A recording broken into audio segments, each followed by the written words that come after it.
Good day. My name is Caleb Brandt. My name is George Weary. Hello, I'm Kyrie Jenkins. My name is Jefferson Vasquez Reyes. And this is the Cubesat project. Okay, problem statement. There is approximately 75 to 100,000 pieces of space junk orbiting the Earth that is untraceable. This proposes a threat to society and the future of space exploration. If this problem is not resolved, it will continue to increase. A piece of space junk is capable of damaging shuttles and satellites and our own planet. So, as a team, our plan is to create a cost-efficient cube satellite which is capable of receiving and sending data where untracked space junk is located in space.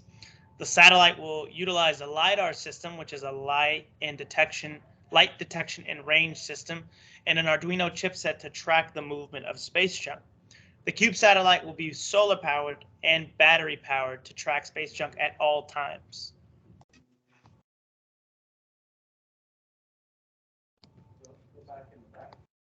So for the project proposal, project management, I myself, Jefferson Vasquez Reyes, worked in that area. With command and control systems, George Weary and Kyrie Jenkins worked in that area. And for the LiDAR system, George Weary and Caleb Brandt worked in that area.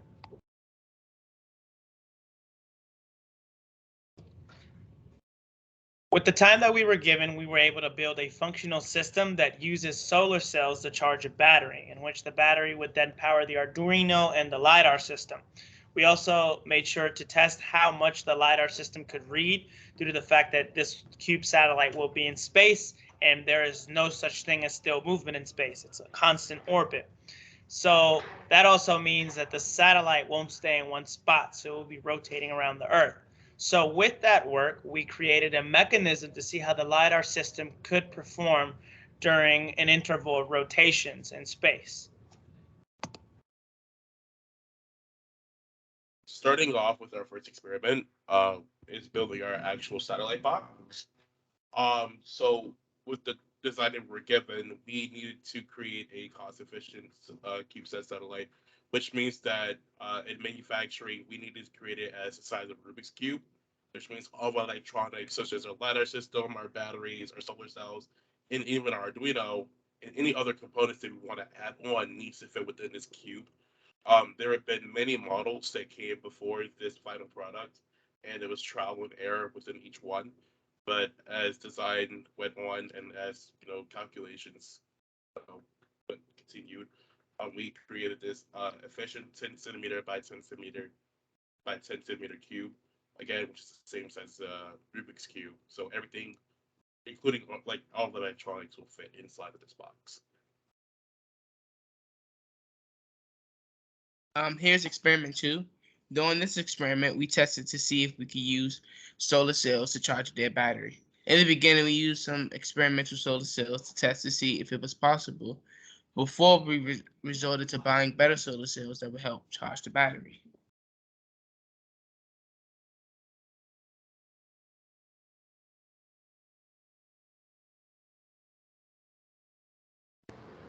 There we go.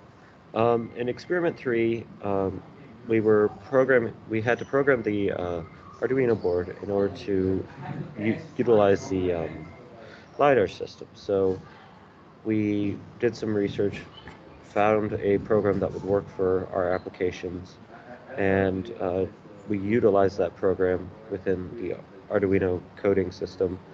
And after programming the Arduino accordingly, we were able to effectively uh, test to see if the LiDAR would actually detect items and com complete its tests. And fortunately for us, it functioned perfectly.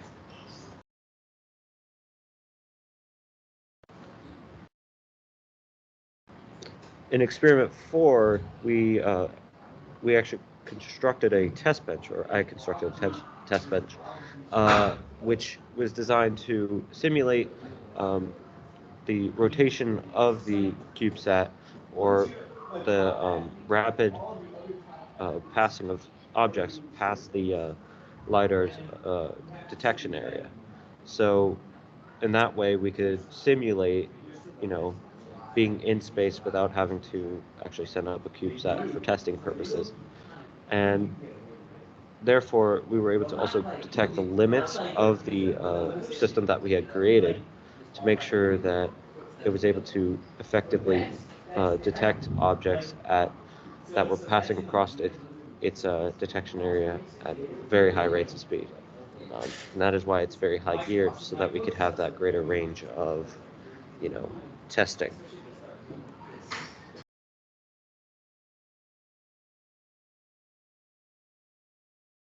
In experiment 5, we used new solar cells to put our entire suite together. So after we found the solar cells that we needed to use for our CubeSat satellite prototype, we needed to find a way to actually know what circuit we needed for those solar cells to be able to charge the battery. Through many experiments, we tried parallel and series circuits individually, knowing that in a parallel circuit we needed to add up the current, but in a series circuit we need to add up the voltage. Trial and error, we decided that we need to do both parallel and series circuit, which means that we have 5 solar cells in a parallel circuit, which means they're both adding up all the current, which gives us about 0.7 amps.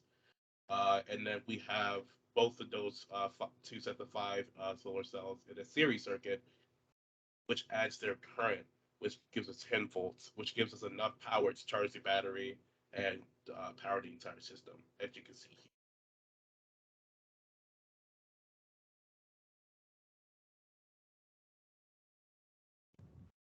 Ever since we started this project, which is way before the beginning of our senior year, we've been using Team Gantt to keep track of all of our progress regarding with our project. So our project manager, myself, has I've been focused on making sure that we were set on achieving the time frame that we had to create a functional project.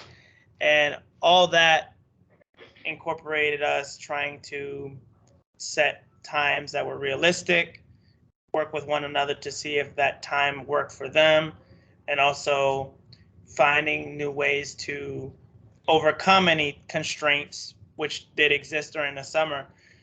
And doing that allowed us to reach our definition of success. So even though we did face some time constraints due to the pandemic and due to the shortened semester, we were still able to create a project that was functional and was capable of using a LiDAR system and an Arduino chipset to track data and information.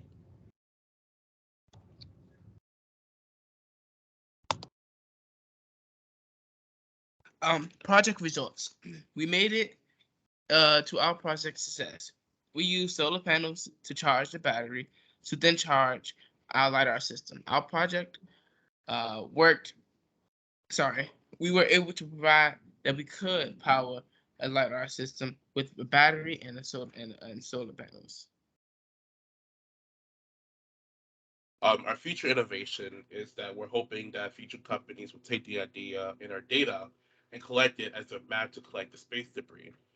The next steps are to fit everything inside the cube and figure out how to maneuver the solar panels. Because as you see, is that we have a lot of solar panels, and the solar panels that we use have to be arranged in a certain way for them to actually really receive sunlight. So next steps for the next year's class um, is to try to find a way to fit everything within the cube. Um, so we're just trying to give them a head start and just trying to see what happens next after this project takes off even more.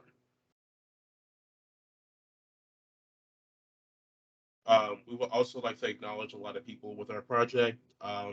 Without these people, we couldn't really do much without our project. So we'd like to thank Mr. Kenneth Leslie, the heading of our Engineering Math Academy here at McKinley Tech. He helped provide a lot of our materials, such as our LiDAR system and our solar cells. We also like to thank Mr. Christopher Grimm. He was actually the one who inspired us to go on this project. So without him and his, ideas of continuing the project, we wouldn't actually go this far. We also like to acknowledge Mr. Chase Boren. He was one of our mentors during our junior year regarding with the project, and giving us the criteria we needed to actually fit within the, the the time constraint and stuff like that we needed for the project. Mr. Stumple, our EDD teacher, we also like to thank him. He also guided us throughout the challenges that we faced this year when we were building our prototype. And last but not least, Mr. Riley Martin. He's actually a senior in our class. He's actually a part of the IT Academy. He's also another one that actually helped with our programming when we also had some struggles with it as well. So we just like to thank these people as well. So that's it. Thank you. Thank you.